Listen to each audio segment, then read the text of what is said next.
Kamusta po kayong lahat? Praise God. So, salamat sa Panginoon dahil tayo po ay patuloy na pinapalakas ng Panginoon. Amen po ba? Yan, napakaganda po ng inyong mga ngiti, kaya nahahawa po ako ng inyong mga ngiti. Yan, pakitapik nga po muna ang ating mga katabi at sabihin natin, masaya ako dahil narito ka. Yan, praise the Lord. Amen. At welcome po pala sa mga bago po nating nakakasama. Yan, may bagong mukha po akong nakikita. Welcome po sa Mighty One International Christian Ministries at yung mga parang bago pa din, mga katabi ni Kuya Joshua. Yan, welcome po. At ako po pala si Mary Rose Florida. Yan, tawag nila sa akin, ate, pastora. Pero salamat sa Panginoon dahil tayong lahat ay naririto. Amen po ba? Yan, inaalis ko lang po yung aking panlalamig. Nalalamig talaga yung aking mga kamay. Kahit mainit po yung panahon, pero grabe po yung panlalamig ng aking mga kamay. At ganoon din po yung mga nasa Zoom, nasa kanilang mga tahanan. Good morning po. Parang hindi ako sanay yung magsalita kasi kapag po umaga, parang mag-activate pa to kapag hapon o di man alas 10 ng umaga. Pero salamat sa Panginoon. Kukwentuhan ko na lang po muna kayo. Okay lang po ba? Okay lang? Yan. So, meron pong isang lalaki. Pwede bang bigyan niyo po ako ng pangalan ng lalaki? May apelido. Pangalan, tsaka apelido. Kayo na lang po magbigay. Hindi ako magbibigay ng pangalan. Ha? Wow. Grabe. Anthony, sila nagbigay ng pangalan, ha? Kwento lang naman to. Kunwarian lang naman. Okay? Ano lang to? Okay. Merong isang lalaki. Grabe po, excited na excited talaga siyang maging US Navy. Yan, pangarap niya talaga yun. Sabi niya, pangarap ko talagang maging Navy. Pangarap ko talaga yan. Gustong-gusto ko yan. Kaya, nang mabalitaan niya na merong opening, okay, ng pagiging US Navy, sabi niya, pagkakataon ko na to. Talagang hindi ko to palalampasin. Mag-a-apply talaga ako bilang US Navy. Tapos pumunta po siya doon. Tapos nag-exam siya. Ito po ang kailangan gawin ng lahat ng mga aplikante. Kailangan nyo mag-exam, interview, etc. etc. Sabing gano'n ni Anthony Abalahin, gagalingan ko talaga kasi pangarap na pangarap ko to. Gustong-gusto ko talaga itong maging US Navy.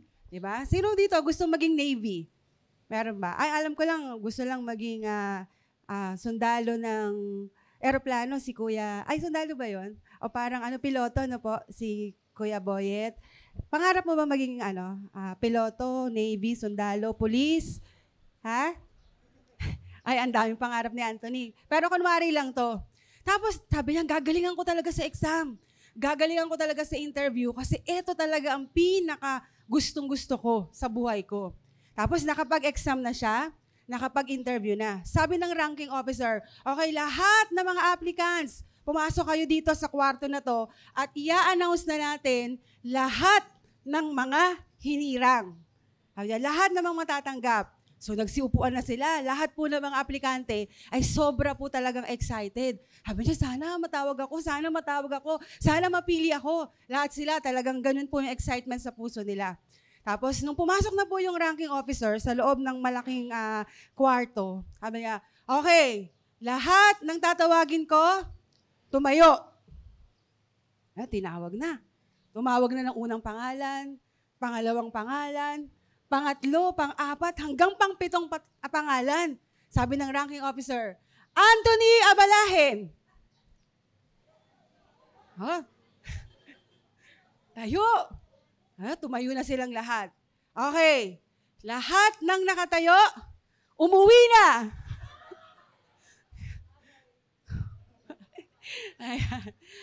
Sige, lahat po ng mga nakatayo, umuwi na.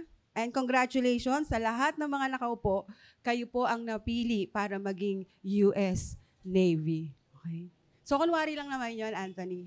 So, sige po, manalangin po muna tayo. At ang atin po kasing pag-aaral ngayon ay about sa Romans chapter 8. At ang title po ay Ang Mga Hinirang.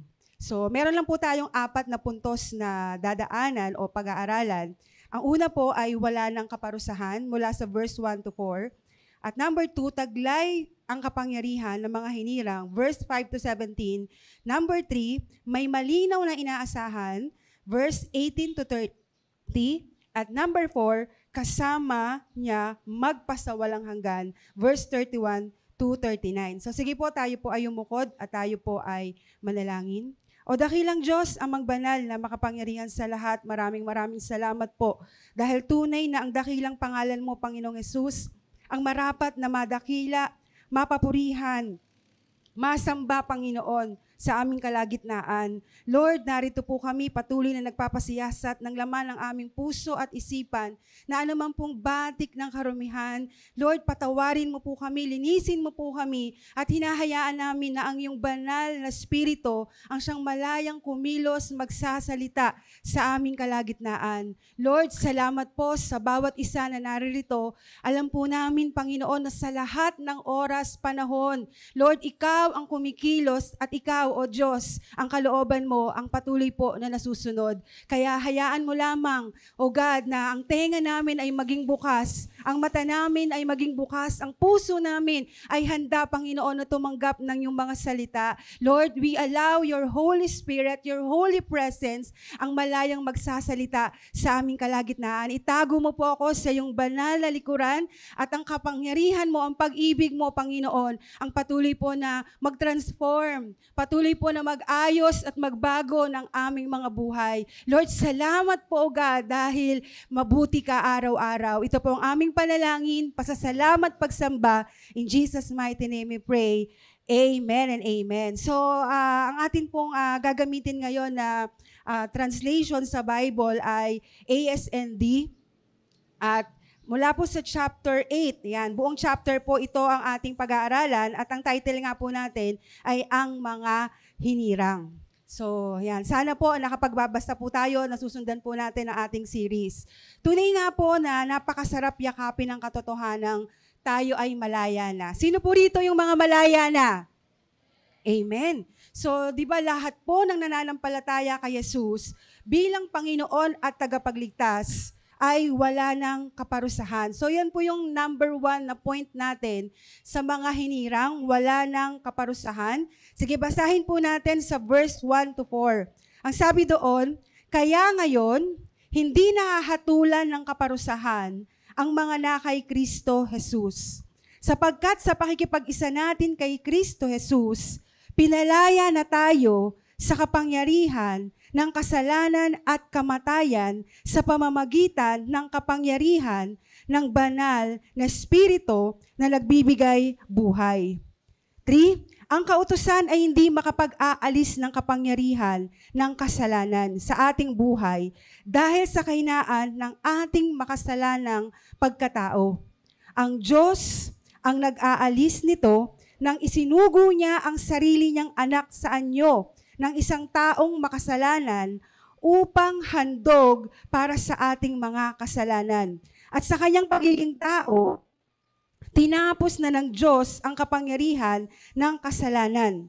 And verse 4, ginawa ito ng Diyos para ang ipinatutupad ng kautusan ay matupad nating mga namumuhay sa patnubay ng banal na Espiritu at hindi ayon sa ating makasalanang pagkatao. Amen. So habang nababasa po natin ang Romans, lalo nating nakikita kung gaano kasukdulan ang biyaya ng Diyos, no? Sa lahat ng sumasampalataya sa Kanya. At kapag sinabi po nating sumasampalataya, gusto ko lamang pong linawin, ang ibig sabihin po ng sumasampalataya o nananampalataya ay naniniwala ka sa ginawa ni Jesus sa krus ng Kalbaryo na siya ay napako.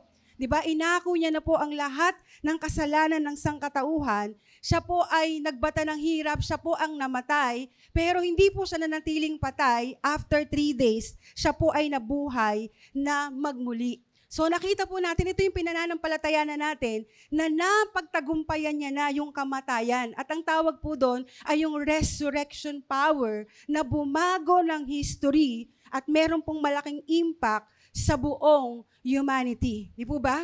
So ito yung pinangahawakan natin, ito yung pinananampalatayanan natin. Remember, kung maaalala po natin, yung Christianity po, ang mga Christians po, ang nagpasimula ng mga hospitals. Kaya po nagkaroon ngayon ng mga ospital.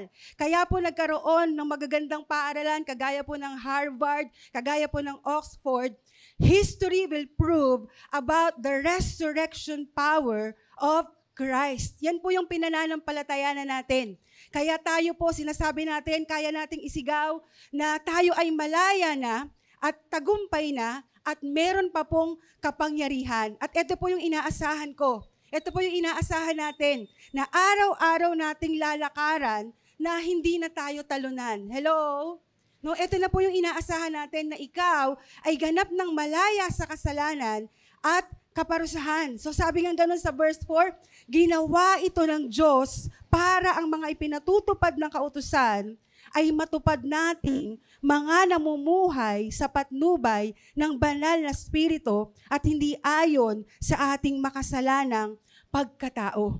So sabi diyan, kung binayaran na ni Jesus ang lahat ng ating mga kasalanan. Okay? So, mula pagkabata, biruin niyo po yun. Ito yung pinangahawakan mo. Ito yung nauunawaan mo ngayon. Mula pagkabata hanggang tayo ay mamatay, bayad na ang lahat ng ating mga kasalanan. Kaya meron pong tanong, lisensyado na ba tayong gawin ang lahat ng ating maibigan kahit ito pa ay kasalanan? Ang sagot po natin dito ay, syempre, hindi. So, alam niyo po, yung batas, pinag-aralan po natin yan nung nakaraan. Yung batas po ay ginamit ng Diyos para maipakita, okay, ang ating walang kakayanan para maging ligtas at ipinalabas po nito yung, sabi nga, yung likas nating pusong masusuwayin. Kaya ang tanong po, tinanong tayo nung nakaraang linggo, masama ba yung batas? Ano pong sabi sa atin? Hindi masama yung batas. Tinanong tayo, nakakapagligtas ba yung batas? Pwede. Di ba? Pwede po makapagligtas yung batas. Pero, kaso, kailangan perfectly masunod mo ang lahat ng batas. Okay? Para ikaw ay maligtas. Ang problema, ano po ang problema? Walang may kakayanang masunod ang lahat ng ito. Sabi nga natin, sa Old Testament pa lang, 600 plus na yung kautusan, yung mga batas. Napakarami po. Okay, nakita natin sa Old Testament, kapag sinusunod ang batas, kapag sumusunod sa batas, merong blessings, tama? Kapag sumusuway sa batas, meron namang sumpa. So, sabi nga, wala isa man ang makasunod talaga sa lahat ng mga batas na ito. Kaya nga sabi ng Romans chapter 3 verse 23, walang matuwid maski isa, lahat ay nagkasala, walang nakaabot sa pamantayan ng kabanalan ng Diyos. Dahil lahat tayo ay makasalanan. Tama po ba? At kapag may kasalanan, sabi ng Romans chapter 6 verse 23, ang kabayaran ng kasalanan ay kamatayan. Kaya nga nasabi rin ni Apostol Pablo sa chapter 7, kawawa naman ako. Diba? Kasi gustong-gusto niyang gumawa ng tama, gustong-gusto niyang sumunod sa batas, pero palagi siyang pumapalpak. Merong mga tao na pinipilit nilang sundin ang kautusan para i-please, okay, si God. Talagang, ang tawag po doon ay legalistic o yung legalism na tinatawag. Naalala po ba natin? So, inuulit-ulit ko lang po yung mga terms, okay? Tanong mo nga muna sa katabi mo, kausapin mo muna, ano ang legalism? Sige po, pag-usapan niyo po muna, iinom lang ako ng tubig. Okay. Naalala niyo ba? Alam ba ng katabi mo kung ano yung legalism? Ano yung pagiging legalistic? Alam ba? Wala naman kayong nakakwentuhan. Paano mo malalaman? Alam niya. Okay? Parehas hindi alam. Okay. So, ang ibig sabihin po ng legalism, ito po ay paniniwala. Okay? Paniniwala po ito na kung saan kailangang masunod ang batas. Okay? Ang tawag sa mga taong nagpupumilit na kailangan lahat ng batas ay sundin, mga taong legalistic. So, nakuha na po ba natin? Kasi sa buong Book of Romans, ayan po yung mga terms na dapat mapamiliarize natin. Legalistic. So, sabi mo sa katabi mo, alam mo na. Okay? So, yung mga legalistic, mga taong pinipilit sundin ang kautusan para i-please si God. So, nakakapagod po ito. Kasi walang sino man ang perpektong makakasunod sa lahat ng kautusan. Kaya nga, ang good news, okay, ang Diyos na mismo ang gumawa ng daan para ang mga tao ay maibalik sa kanyang pinakadesenyo at napakagandang kalooban. So binigay niya, di ba? Ang Ama, ibinigay niya ang kanyang bugtong na anak na si Jesus para maging ultimate sacrifice. Okay? Para maging pantubos sa lahat ng ating mga nagawang kasalanan. Kaya dahil sumasampalataya na tayo, sabi natin kanina, mananampalataya na tayo ni Kristo, tayo na po ay ligtas na at wala nang kaparusahan. Grabe yung boses ko. Hindi nakikisama talaga sa alas 8. Okay. Okay? Dahil tayo ay mananampalataya na. Sino po rito ang mananampalataya na? Amen. Okay? Tinanggap mo na si Jesus bilang Panginoon mo at sariling tagapagligtas. Sabi sa chapter 8 verse 1, those who are in Christ, di ba? No, therefore, there is no condemnation for those who are in Christ.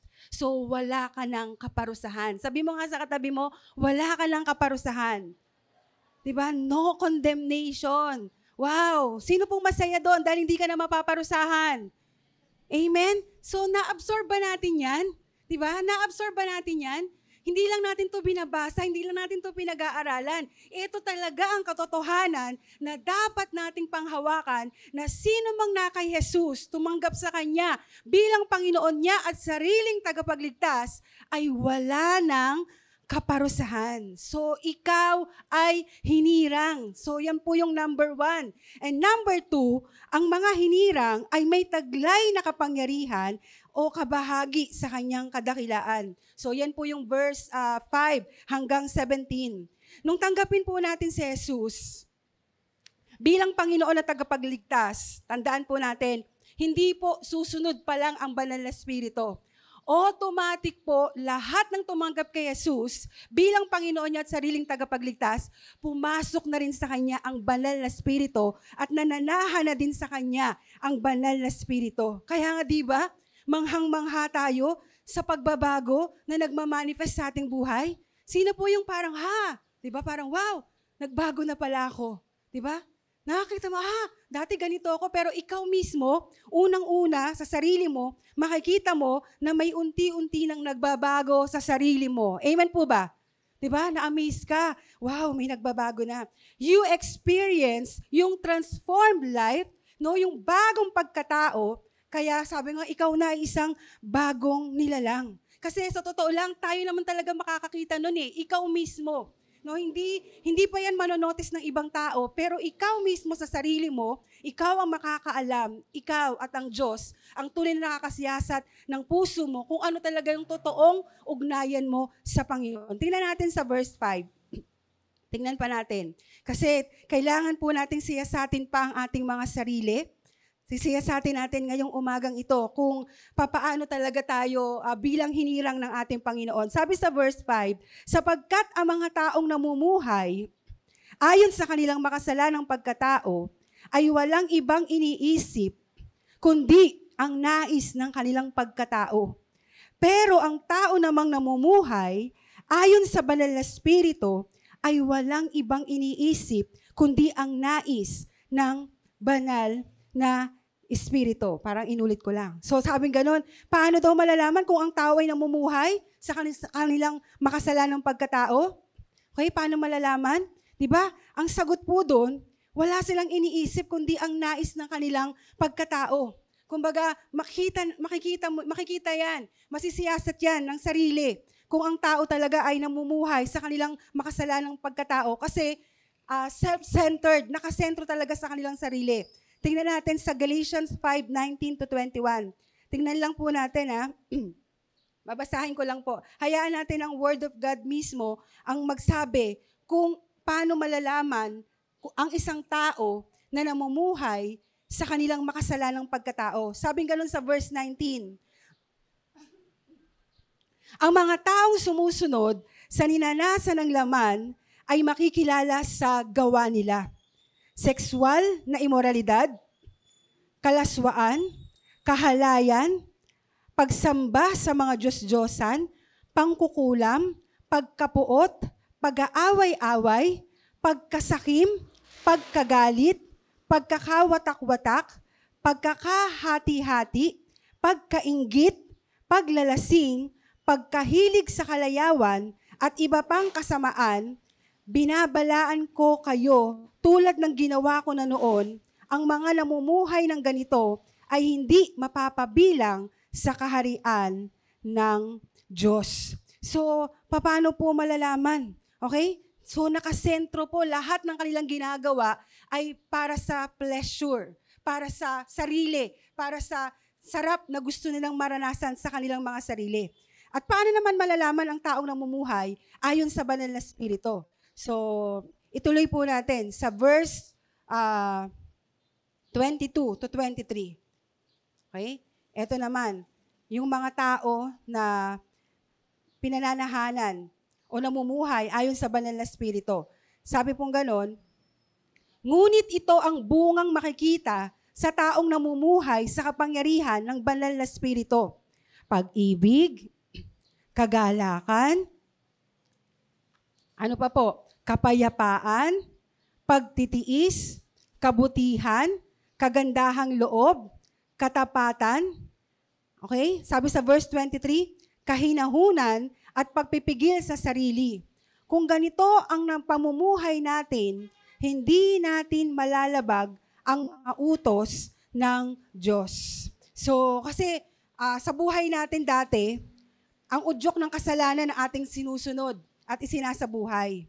Ngayon po, dahil tumanggap na tayo kay Jesus at mananampalataya na tayo ng ating Panginoong Hesus, ang banal na Espiritu na po ang nag-uudyok sa ating gawin o tumutulong sa atin para gawin ang matuwid na mga gawain. So, balikan po natin yung Romans chapter 8. Balik lang po tayo doon.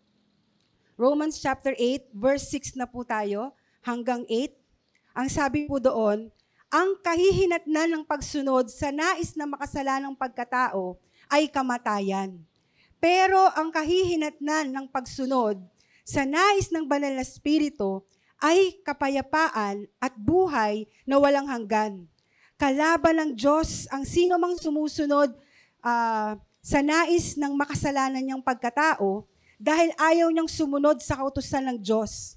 At talagang hindi niya magagawang sumunod. Sa verse 8, kaya ang mga taong nabubuhay ayon sa kanilang makasalanang pagkatao ay hindi maaaring kalugdan ng Diyos. So, kitang-kita po natin dyan, no? Kapag sinusunod ang kasalanan, ano po ang kakahantungan? Ano sabi dyan? Kamatayan ang kahahantungan.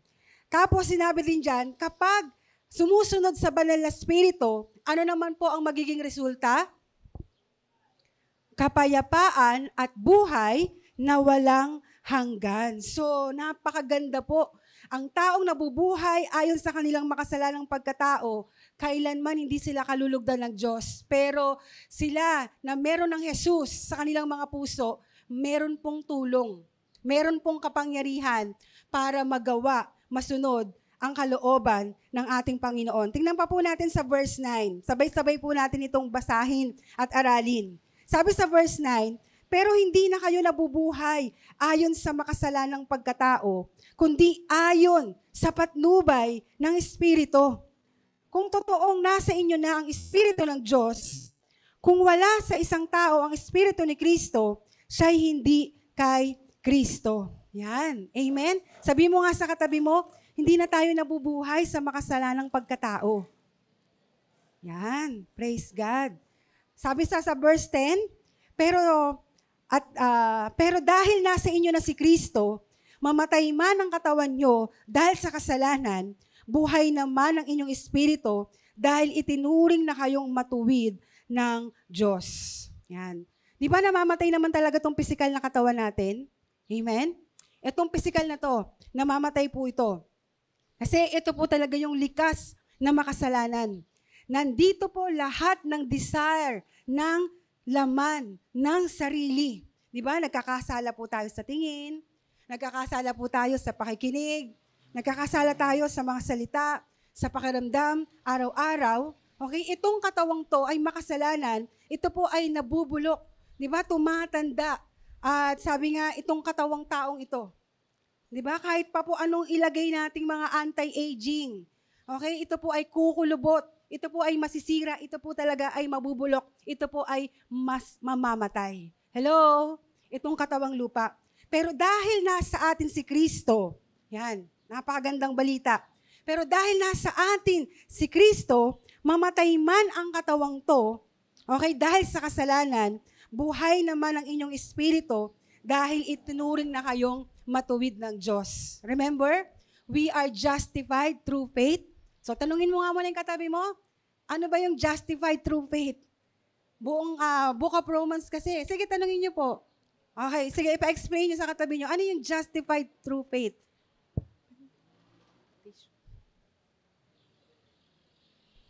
Naipaliwanag po ba? Ayun na po, may tissue. Kailangan ipaliwanag po ng katabi, ha? Explain mo nga ano yung justified through faith. Tapos magtaas ka ng payo ng kamay pag di po ma-explain.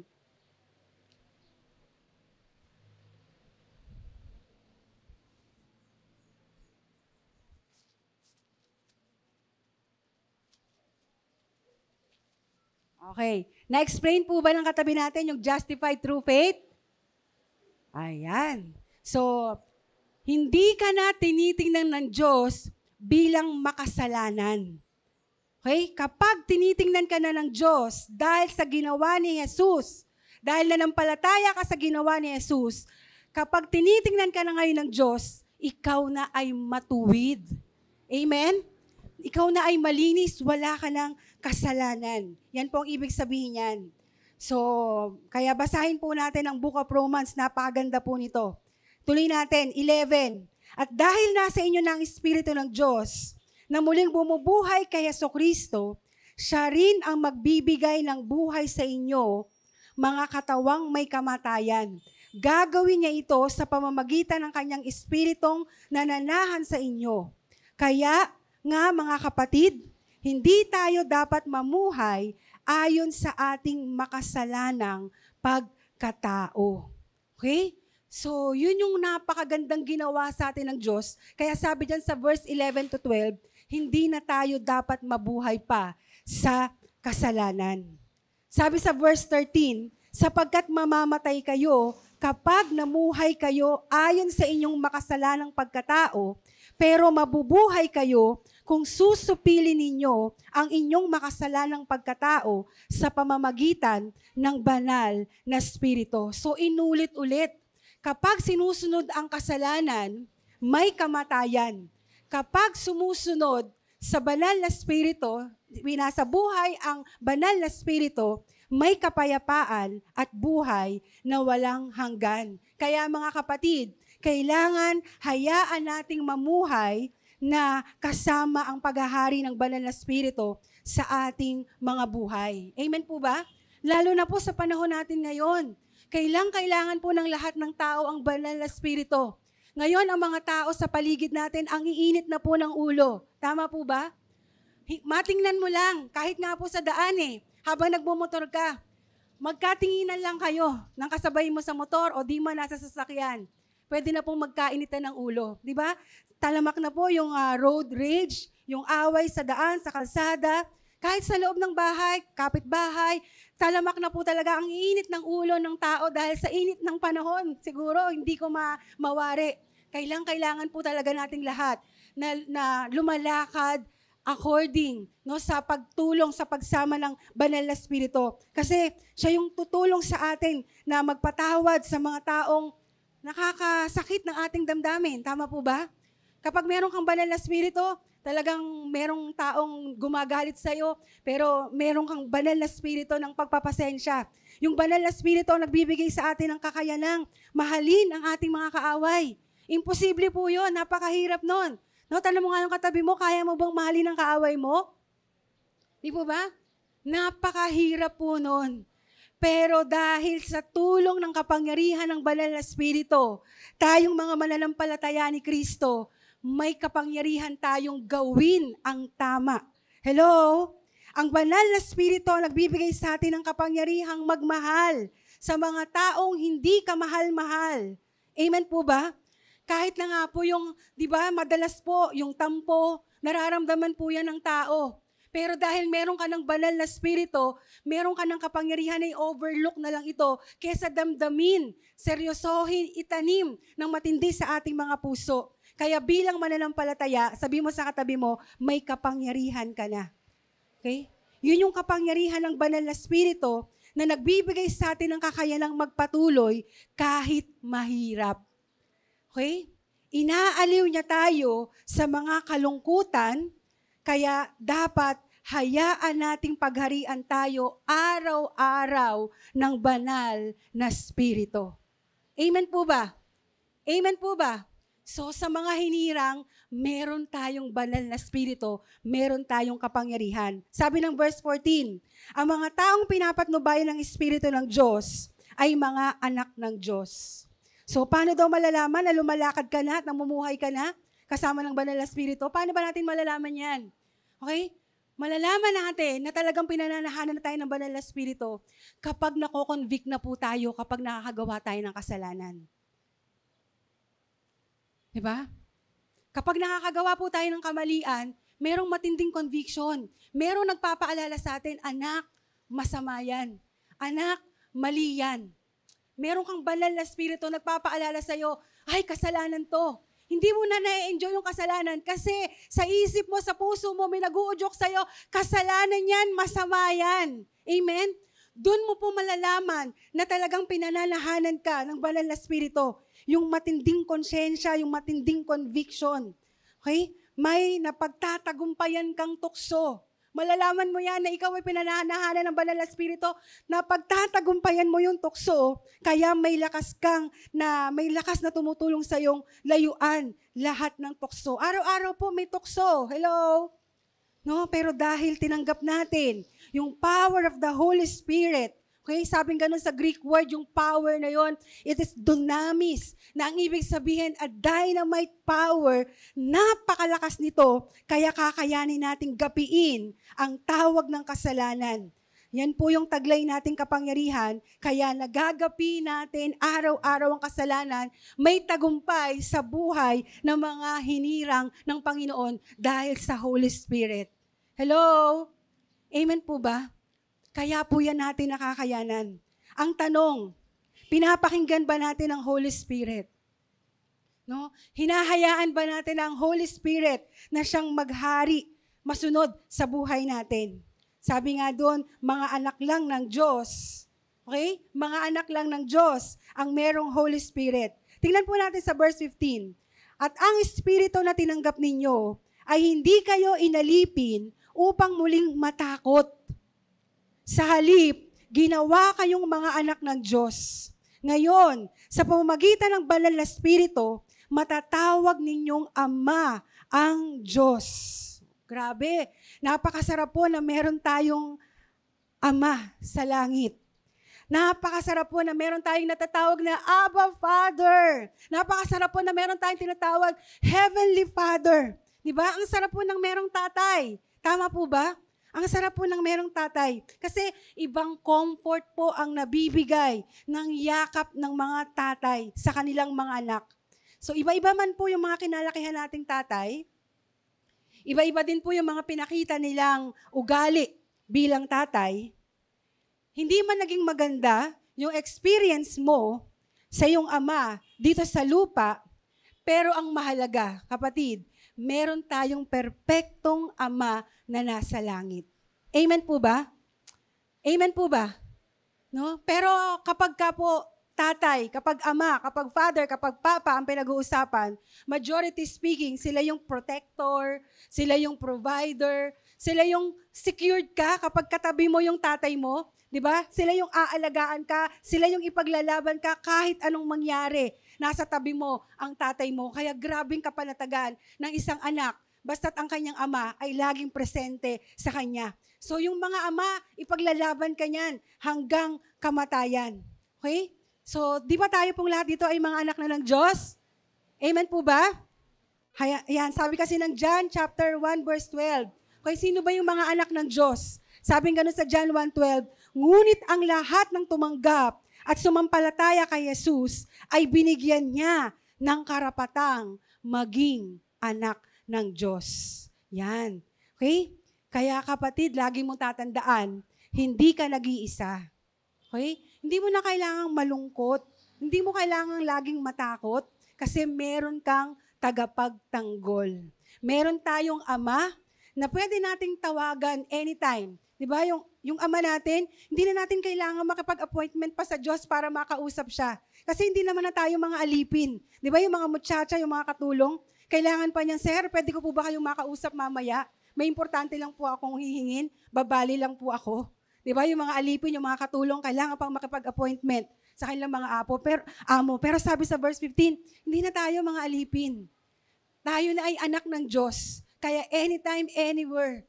Sabi nga, pwede, malaya na tayo makipag-usap sa ating Heavenly Father, sa ating Ama na nasa langit. Wala nang barrier, wala nang hadlang.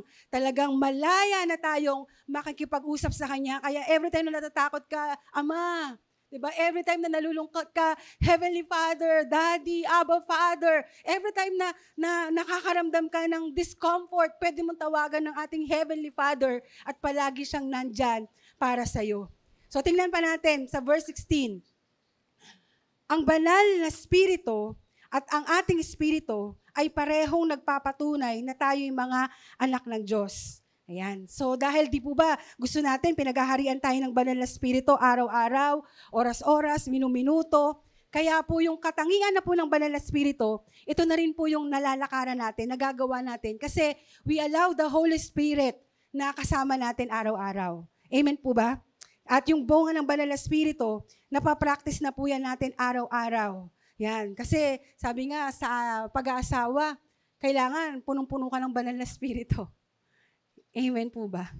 No, kailangan pag mag-aasawa ka, lalo na kapag nagkaanak ka na, kailangan puspos ka talaga araw-araw ng banal na spirito. At kahit sa trabaho, kailangan may baon tayong banal na spirito. Okay, sa mga kaopisina, sa mga kaklase, kahit sa mga kapatid natin, kailangan talaga araw-araw, meron tayong baon-baon na banal na spirito. Lagi natin kasama ang banal na spirito kasi siya yung magbibigay sa atin ng kapangyarihan talaga na patuloy na piliing magmahal, patuloy na piliing magpatawad, magpasensya, magtiis, maging masaya, maging mabait. Di po ba? So, kailangan natin ng banal na spirito. Kailangan ba natin ng banal na spirito? Amen. Kailangan po natin yan. Sige, tingnan po natin sa verse 17 pa. At bilang mga anak, mga tagapagmana tayo ng Diyos at kasama ni Kristo na magmamana ng mga pagpapalang inilaan niya. Sapagkat kung magtitiis tayo, kagaya ni Kristo noon, darating ang araw na pararangalin din tayong kasama niya. Yan. So, grabe. Hindi lang tayo binigyan ng kapangyarihan. No, bilang mga anak ng Diyos, tayo din po pala ay ginawa niyang tagapagmana. Wow! Diba? Ang sarap po na maging ikaw ay hinirang ng Diyos. Kasi may power ka na, may mana ka pa. Diba? Grabe. Sabi mo nga sa katabi mo, grabe ka naman. Grabe ka namang hinirang. Sige, sabi mo sa katabi mo, diba? May power ka na, may mana ka pa. Oh, di ba? Grabe. Ang saya naman talaga na meron tayong mamanahin.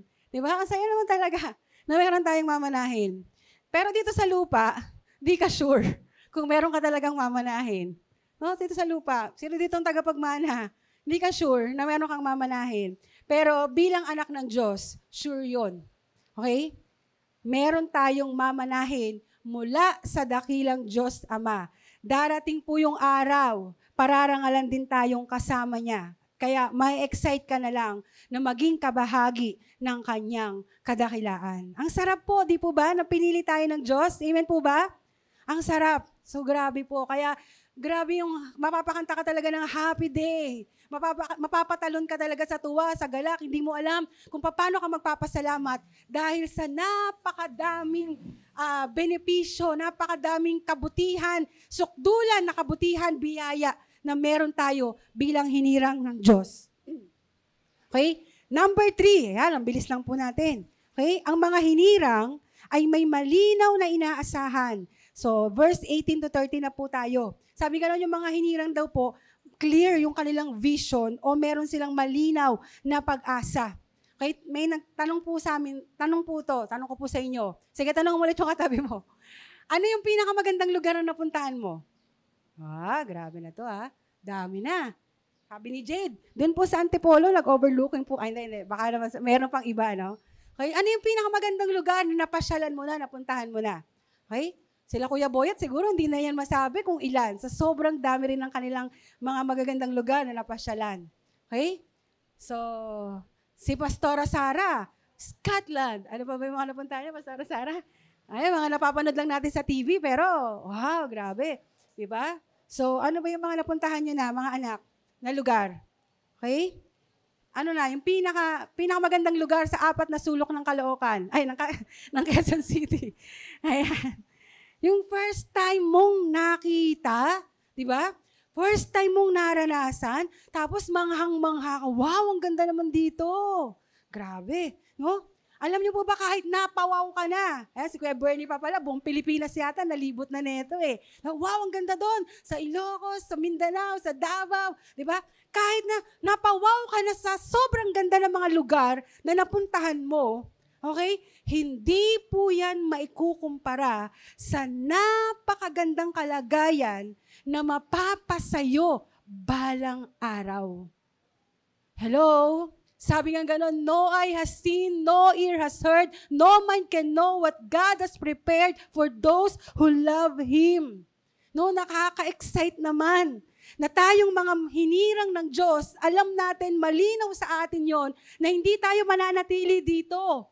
Na hindi lang tayo hanggang dito. Na hindi lang puro sakit, hirap, talagang daing, hinaing ang pwede nating maranasan. Sabi po dyan, hindi maikukumpara. Sabi sa verse 18, para sa akin, ang mga paghihirap sa buhay na ito ay hindi maihahambing sa napakagandang kalagayan na mapapasa atin balang araw. So tayong mga mahinirang ng Panginoon ay merong malinaw na inaasahan. Amen po ba? So, hindi pa nakikita ng mata mo. Hindi pa naririnig ng tenga mo. Hindi mo mahinagap ng isip mo. Grabe, undescribable yung gagawin ng Panginoon sa lahat ng umaasa sa Kanya. Ituloy natin, sabi ng verse 19, maging ang buong nilikha ay sabik na naghihintay na ihayag ng Diyos ang mga anak niya. Sabi ng verse 20, sapagkat ang lahat ng nilikha ng Diyos ay hindi nakaabot sa layunin para sa kanila. Nangyari ito hindi dahil sa gusto nila, kundi dahil ito ang gusto ng Diyos. Pero may pag-asa pa. Sabi ng 21, dahil palalayaan din niya ang buong nilikha mula sa kabulukang umaalipin dito at makakasama rin sa napakagandang kalagayan ng mga anak ng Diyos. So sabi diyan, palalayain niya ang buong nilikha mula sa pagkaalipin, mula sa kabulukang umaalipin dito at makakasama rin sa napakagandang kalalagayan ng Diyos. Are you excited? Are you excited na makabahagi dun sa glory na sinasabi ng Panginoon? No? Sabi pa pong gano'n yan sa verse 22, alam natin na hanggang ngayon, ang buong nilikha ay naghihirap at dumaraing tulad ng isang babaeng nanganganak na. So, ang buong nilikha po ay naghihirap. Inihambing po ito sa isang nanay na nagle-labor at malapit ng manganak. So, di ba, yung mga nanay dito, hindi mo ma-spelling kung paano ka manganganak. Sino rito yung ganon? Naranasan ko yan kay Azzy, nung nagle-labor po ako sa kanya, halos ayaw ko pong magpahawak. Kasi talagang, alam mo yung balakang mo dito, parang pinuputol, parang binabali. Ganon kahirap yung mag-labor. Na pag hinahawakan ako ng gusto ko i-comfort ng asawa ko, sabi ko sa kanya, parang gusto ko siyang sipain, gusto ko siyang talagang ipalayuin sa akin kasi hindi mo maintindihan kung saan nanggagaling yung sakit na nararamdaman mo na gusto mo na lang matapos na to para makaraos ka na. So sabing ganon, ganito yung hirap na nararanasan ng mundong ito. No, grabe po yung paghihirap na nararanasan ng mundong ibabaw. Sobrang hirap. Gayon din yung tao, di ba? Bat-bat po talaga ng hirap sa mundo. Ang dami na po ngayong nabuburyong eh. Tingnan mo nga yung katabi mo. Diba? Ang dami na po ngayon nabuburyong, punong-puno ng kapighatian, ang daming problema sa isip, sa emosyon, maging sa physical. Sobrang hirap. Ibang klase po yung depression na umaatake ngayon sa mga tao. Diba? At hindi natin po pwedeng sabihin, depressed, inarte. Hindi po natin po pwedeng sabihin na inarte lang po ang depression. Okay? It's a mental condition na kailangan po talagang i-address. Okay, alam niyo po yun? Yung sobrang hirap na daing, sobrang hirap na nararanasan ng mundo, na imaginein mo na parang isang bulag. Sige nga po, ipikit nyo nga po yung mga mata nyo. Ipikit niyo po yung mga mata nyo, puro kadiliman lang ang nakikita mo, na parang mga bingi na wala silang marinig. Puro katahimikan lang ang kanilang naririnig at hindi sila makasigaw dahil hindi sila makapagsalita. Dahil sila nga po ay bulag, pipi at bingi. Ganun po yung mundo, gustong mag-scream, gustong maghihiyaw, gustong kumawala sa sobrang hirap na nararanasan sa ibabaw ng mundo na nag-aantay ng pagliligtas ng Panginoon. Na parang nakatinakala, di ba? Nakakulong. May nakadagan, napakabigat ng buhay ng walang taong, kumbaga ng taong walang pag-asa. Di ba? Yung mga taong wala ng pag-asa, susunugin na lang yung kanilang pamilya. Kasi wala na silang pag-asa eh. Wala na silang makitang liwanag. Wala na silang marinig na tinig. Wala na silang masabi, wala na silang maihayaw sa sobrang hirap ng pagdadalamhati sa ibabaw ng mundong ito ng mga taong walang pag-asa, walang pagkilala kay Jesus. So marami pong dumaraing, sobrang nahihirapan. Okay, nakarinig ka na bang ganyan? Diba? Yung gusto nang magrebelde kasi punong-puno na talaga eh. Okay, sa kalagayan ng kanilang buhay. So napakarami po niyan. Tuloy po natin, sabi ng verse 23, at hindi lamang ang buong nilikha. Okay, hindi lang pala yung mga taong walang pag-asa ang dumaraing. Sabi ng verse 23, tingnan po natin dyan, kundi pati tayong mga tumanggap ng banal na spirito na siyang unang kaloob ng Diyos ay dumaraing din habang naghihintay tayo na matubos ang ating mga katawan at mahayag ang ganap na katayuan natin bilang mga anak ng Diyos. Kahit pala pinaghaharian na ng banal na spirito, meron din po tayong nararanasang kapighatian. Sabi mo sa katabi mo, hindi tayo excuse dyan. Okay? Wala pong excuse sa problema. Kasi nandito pa po tayo sa lupa. Talagang kabit-kabila po talaga ang kahirapan. Kahit tayo na mananampalataya. Sabi ng verse 24 to 25, ligtas na tayo at naghihintay na lang na maging ganap ang kaligtasang ito. Umaasa tayo dahil wala pang inaasahan natin. Aasa pa ba tayo kung nariyan na ang ating inaasahan? Verse 25, pero kung ang inaasahan natin wala pa, maghihintay tayo ng may pagtsatsaga. Hanggang ngayon po, umaasa tayo dahil wala pa yung inaasahan natin. Naghihintay tayo ng may pagtsatsaga. Amen po ba? Pero salamat na lang dahil meron tayong kapangyarihan ng banal na spirito. So, sabi dyan sa verse 26, tinutulungan tayo ng banal na spirito sa kahinaan natin. Hindi natin alam kung ano ang dapat nating ipanalangin. Kaya ang Espiritu na rin ang namamagitan sa Diyos para sa atin sa pamamagitan ng mga daing na hindi natin kayang sabihin. Wow, praise God. Diba may mga pagkakataon na ganun? Pag magpe-pray ka, Lord, parang wala nang lumalabas. Hindi ko na alam kung anong ipapanalangin ko. Umiiyak ka na lang. At kapag ganun po yung nangyari sa buhay natin, yung banal na spirito nananalangin para sa atin. Kaya nananatili tayo nakatayo, nandito pa rin tayo, malakas pa rin tayo, nakakapagpatuloy pa rin tayo. Dahil sa mga panahon na hindi na natin alam kung paano mananalangin, kung paano magsasalita, kung ano ang gagawin, nandyan ang banal na spirito na nag-i-intercede para sa atin. At that is very comforting na merong namamagitan para sa atin, nananalangin sa atin. Yan ang banal na spirito. Amen po ba? Praise God, napakasarap na pinili tayo ng Panginoon. Hallelujah. Ano pang sabi dyan sa verse 28? Alam natin na sa lahat ng bagay, gumagawa ang Diyos para sa ikabubuti ng mga umiibig sa Kanya, na Kanyang tinawag ayon sa Kanyang layunin. Verse 29, sapagkat alam ng Diyos noon pa man kung sino-sino ang kanyang magiging mga anak. At sila'y itinalaga niyang matulad sa kanyang anak na si Jesus para siya ang maging panganay sa maraming magkakapatid. So sa buhay ng mga hinirang, walang sayang. Hello? Sino nga po rito yung mga hinirang? Magsabi ng malakas na amen. Amen. Sa buhay ng mga hinirang, walang sayang. Nangyari sa past, di ba? Nangyayari sa kasalukuyan, mangyayari pa lang sa future. Hawak ng Diyos ang buhay ng mga hinirang. Hello? Hello? Tayo minsan sasabihin natin, sayang naman yung nakaraan. Diba? Sayang naman yung nangyari sa nakaraan na hindi makamove on hanggang sa kasalukuyan, hindi makamove on hanggang sa future. Kasi parang naka-hold tayo. Tayo ay natatali ng nakaraan. Pero sa buhay ng mga hinirang, kapatid, walang sayang. Gumagawa ang Diyos sa iyong nakaraan, kasalukuyan at hinaharap. Diba? Kaya nga sa mga hinirang, walang nasayang na buhay, walang tapon, walang aksidente. Sabihin mo nga sa Kanya, walang aksidente sa Diyos.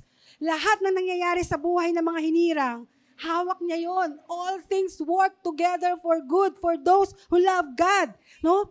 Lahat ng yan, gumagawa ang Diyos. Kasi para sa napakagandang layunin para sa atin. Ano po yung layunin na yon? Yung kabahagi ka sa kalwalatian ng Panginoon.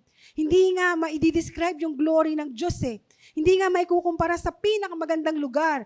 Tao, experience yung glory ng Diyos, kaya nga ma-excite ka na lang. Okay? Kaya totoo, pag inisip mo yun, kabahagi tayo sa glory ng Panginoon, talagang magagala ka na lang talaga at ma-excite. Kasi kapatid, kilala ka na ng Diyos. Nasa sinapupunan ka pa lang ng iyong nanay. Hindi ka pa pinapanganak, kilala ka na niya, Joshua Panuncio. Diba? Hindi ka pa pinapanganak, nasa isip ka na ng Diyos. Bailey Michael Kaiko. Oh, grabe. Hindi pa po tayo pinapanganak, nasa isip na tayo ng Diyos.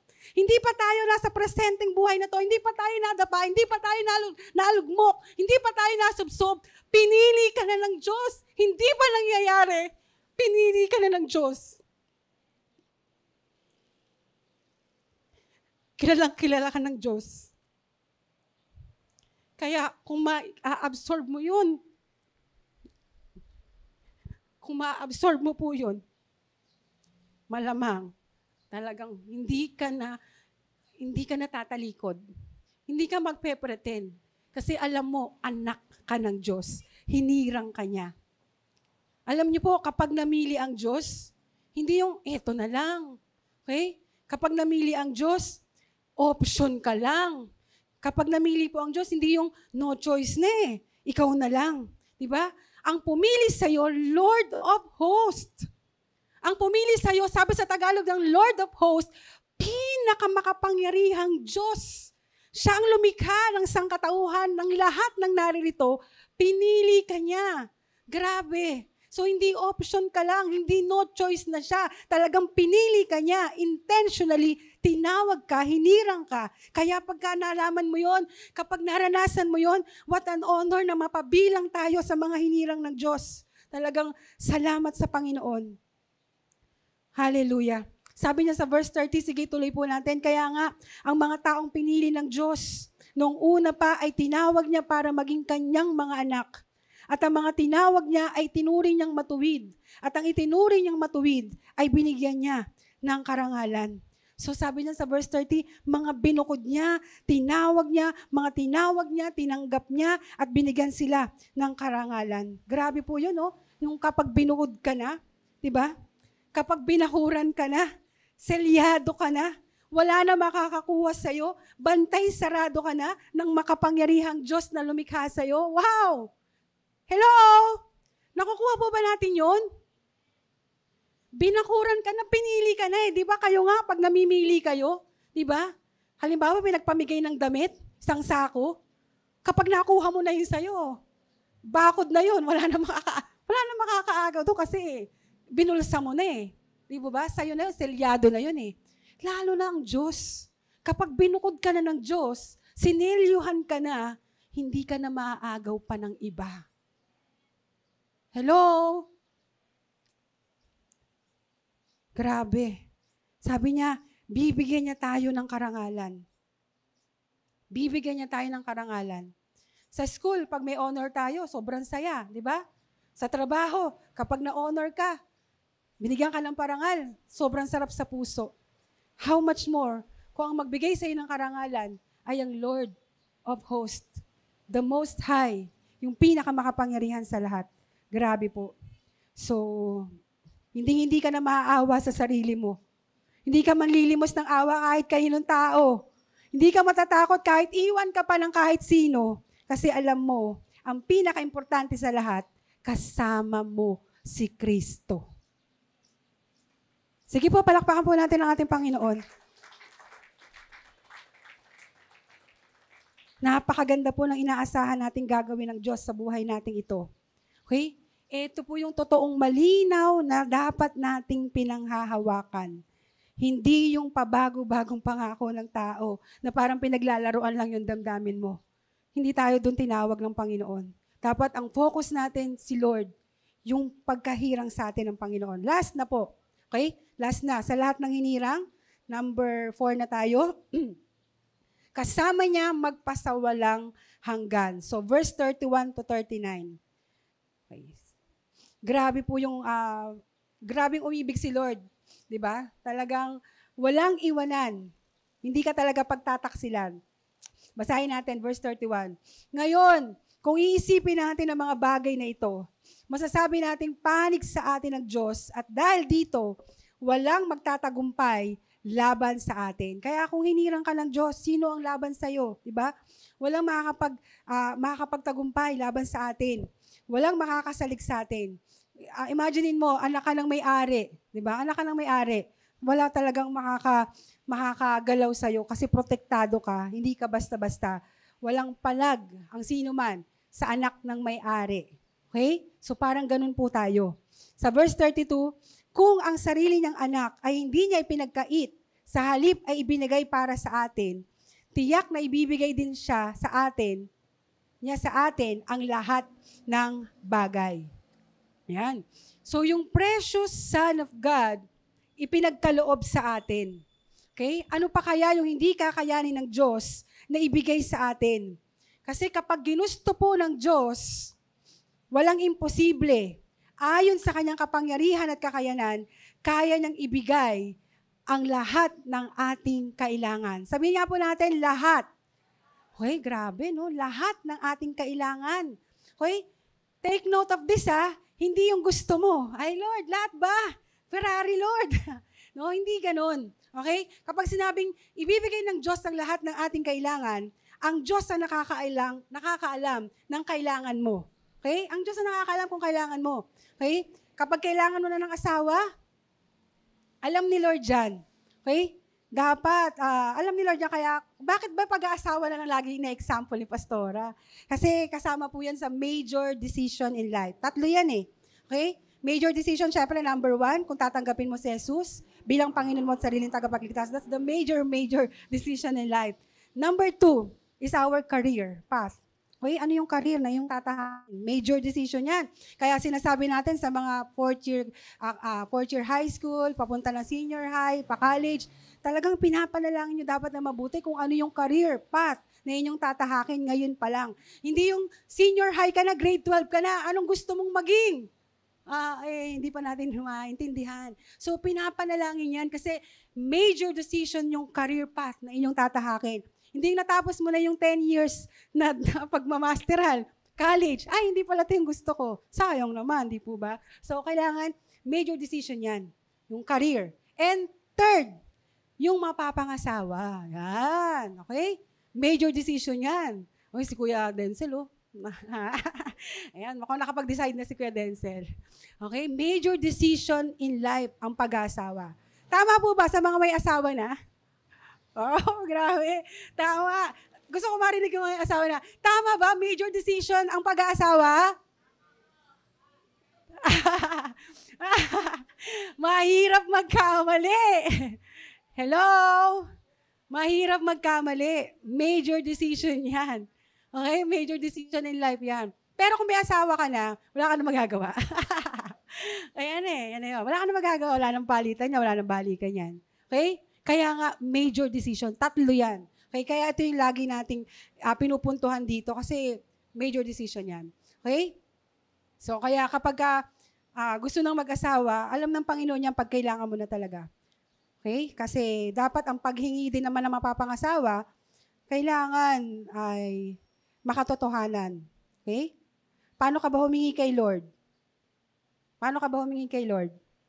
Yung gusto mo o gusto ni Lord para sa'yo? Mahal ko o mahal ka? Mapapakanta ka pa rito eh, no? Ano ba talaga? Charmaine, alam mo ba yung kanta na yun? Diba? Paano ka ba humingi kay Lord? Hindi ka pa pwede mahingi, hindi ka pa graduate eh. Okay? Yung mga atat na atat ng mag-asawa, okay? Sasabihin sa'yo ni Lord, anak, hindi ka pa ready. Okay? O di man, gustong-gusto na mag-asawa. Nakita si Aida, Lord, si Aida na lang. Tapos nakita si Lorna, ay, si Lorna pala gusto ko. Nakita si Fe, ay, si Fe pala gusto ko. Sabihin ni Lord, anak, hindi ka pa talaga ready. Kasi hindi mo pa talaga alam kung ano ang gusto mo. Hello? Hindi pa ready yan. Kapag estudyante pa lang, lalo na sasabihin sa'yo ni Lord, manahimik ka. Mag-aral ka muna. Okay? Lahat ng kailangan mo, kaya niyang ibigay. Basta kailangan mo, makakatulong sa'yo sa paglago ng relasyon mo sa Panginoon. Kaya malalaman mong hindi galing sa Diyos. Okay? May mga bagay na hinihingi natin, pinagpipilitan natin, malalaman mo hindi galing sa Diyos yan. Kasi hindi napaparangalan ng Diyos. Not honorable. Sa mga pamamaraan, not acceptable. Napapalayo ka lang, okay? Sa matuwid na pamamaraan ng Diyos. Kasi may gusto talagang ituro sa atin ng ating Panginoon, kaya huwag tayong mangamba, huwag tayong matakot, kasi alam ng Diyos. Laging nasa timing ang Panginoon. Amen po ba? Okay, so hindi ko napapakabain yon.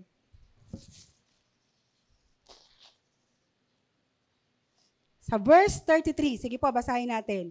Sino ang maaring mag-akusa sa mga pinili ng Diyos?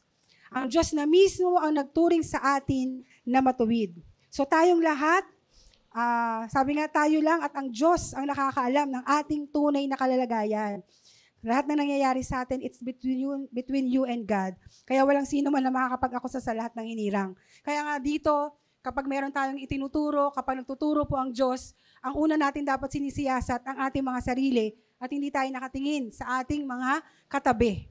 Okay? Kasi ang Diyos lang talaga ang makakaalam ng ating kalalagayan. Sabi ng verse 34, wala ring makakahatol sa atin ang kaparusahan. Dahil si Kristo Jesus na mismo ang hinatulang mamatay para sa atin. At hindi lang yan, muli siyang binuhay at nasa kanang kamay na ngayon ng Diyos at namamagitan para sa atin. Yan. Wala na makakahatol sa atin ang kaparusahan. Umpisa pa lang, sinabi na yon. Therefore, there is no condemnation for those who are in Christ Jesus. So wala na tayong kaparusahan. Kasi ginawa na ni Jesus. Siya na yung nahatulan para sa iyo at para sa akin. So verse 35, ano sabi dyan? Walang makapaghihiwalay sa atin sa pag-ibig ni Kristo kahit dumanas pa tayo ng mga pagsubok, paghihirap, pag-uusig, gutom, kawalan, panganib o maging kamatayan. Grabe, no po? Walang makakapaghiwalay sa atin sa pag-ibig ni Kristo. Name it, kahit anong karanasan, kahit anong hirap, kahit ano pa na sumagi sa utak natin, sa isip natin na pwedeng maranasan ng isang tao, walang makakapaghiwalay sa atin sa pag-ibig ni Kristo. And 36, sabi niyan, gaya nga lang sinasabi sa kasulatan, alang-alang sa iyo, palaging nasa panganib ang aming buhay para kaming mga tupang kakatayin. Yan. So araw-araw tayong parang tupang kakatayin. Do you imagine yourself na parang tupang kakatayin? Di ba? Nararanasan niya ng mga hinirang ng Diyos. Nasabi nga natin, kahit mga pinananahanan pa ng banal na spirito, kahit mga mananampalataya na para tayong tinatadtad, alam niyo po yun? Para tayong nasa lamesa na talagang tatadtarin, tsatsap-tsapin sa dami ng hirap na problema, pag-uusig, kawalan na ating nararanasan sa buhay. Pero sabi nga sa mga hirap na yan, binibigyan tayo ng blessing of endurance, nakakayanan nating magtiis. Hinahayaan ng Panginoon, hindi lang tayo na-justified, tayo din po ay na-sanctified. So another term, sanctification. Ang ibig sabihin nito, yung araw-araw tayong binabago, inaayos ng Panginoon hanggang maging kawangis tayo ni Kristo sa pamamagitan ng mga circumstances na nararanasan natin araw-araw. Kaya pag may paghihirap, pag may pag-uusig, kaya may kawalan, minsan may kahubaran, maraming pagsubok, maraming problema, kasi God is transforming our hearts. God is cleansing our hearts. God is purifying our hearts hanggang maging kamukha natin siya. Remember yung tribulum, yung in-explain sa atin dito ni Ate Yeyet? Yung isang malapad na tabla. Okay? Ganyang kalapad. Maraming tusok-tusok. Lahat ng trigo, di ba? Doon pinapatungan ng mas makapal pa na na plywood o kahoy. Tapos pagkikiskisin yun hanggang mahiwala yung trigo at ipa. Sobrang sakit, sobrang hirap po nun. And that is sanctification na nangyayari sa buhay natin araw-araw. May hirap, may sakit, pero dun tayo inaayos ng Panginoon because He is not after sa ating mga comfort dahil laging ang concern ng Diyos sa atin yung ating mga karakter maging tama. So ganyan tayo sinasanctify ng Diyos araw-araw. So sa verse 37, sabi doon, pero kahit ganito ang kalagayan natin, kaya nating pagtanggumpayan ito sa tulong ni Kristo sa nagmamahal sa atin. So grabe, no po? Gayon pa man. Kaya nga, di ba? Ang dami mo nang pinagdadaanan eh. Halos laglag balikat mo na nga pero nandito ka pa rin. Dahil sa tulong ng banal na Espiritu na pagtatagumpayan natin ang lahat ng yan. Amen po ba? At sabi ng 38-39, last verse, sapagkat natitiyak ko na walang makapaghihiwalay sa atin sa pag-ibig ng Diyos na pinakita sa atin sa pamamagitan ni Kristo Jesus na ating Panginoon. Maging kamatayan o buhay, mga anghel o anumang makapangyarihang espiritu, ang kasalukuyang panahon o ang hinaharap, ang mga kapangyarihan, ang mga nasa itaas, ang mga nasa ibaba, o kahit ano pang mga bagay sa mundo ay hindi makapaghihiwalay sa atin sa pag-ibig ng Diyos. Sige nga po, palakpakan nga po natin ang ating Panginoon. Grabe, kapag yan po talaga yung na-absorb natin, wala na tayong kakatakutan pa. Hello? Wala na tayong iiyakan pang tao, iiyakang bagay, pagtatalunan, pag-aawayan, kung ano-ano pa man.